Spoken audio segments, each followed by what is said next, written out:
At about 5 p.m. on Sunday, Kenosha Police Department was radioed to a domestic violence incident involving one Jacob Blake. Jacob Blake was apparently in an altercation involving two women, and when police tried to address the violence, Blake became aggressive with the officers. Sources have said he advised the officers he had a gun in his car while wielding a knife.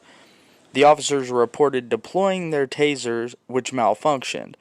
The officer drew their firearm as Blake walked away from them, opening his vehicle door and reached into the driver's side floorboard. One officer grabbed Blake's shirt, attempting to pull him out of the vehicle away from whatever he may have been reaching for. When that failed, the officer fired 7 times toward his back. Blake had his 3 children in the car at the time.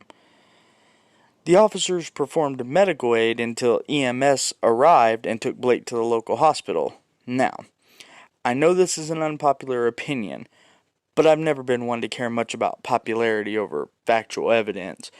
I've seen a lot of comments on this story. Is it tragic? Yes. Nobody's denying that. No child should have to see their father or any family member shot or hurt.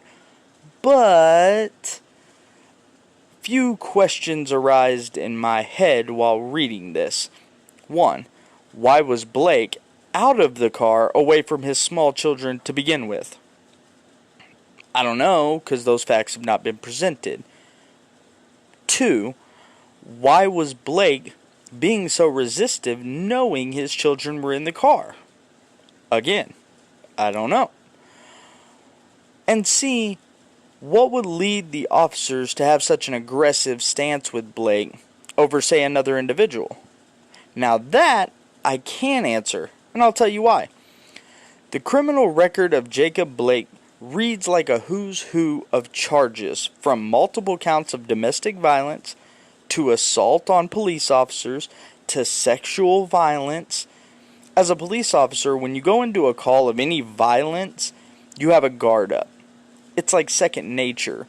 But when you go into a situation with a man who has a pattern of aggressive, violent behavior, you up that guard a lot. Now, couple that with the fact that this man already had violent past and was also wanted for sexual violence and assault currently, meaning he had an active warrant out for his arrest. That mixture most generally ends in a bad day for a lot of people. Of course, the left used this to continue the riots and burning down of the country, but does anyone stop to think everyone, literally every single one of their quote-unquote innocent victims have been proven to be not innocent at all? Yet they riot, loot, and burn cities for justice.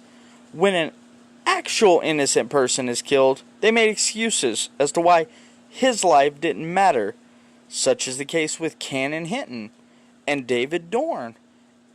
Does anyone see this? No? Nobody? Not at all?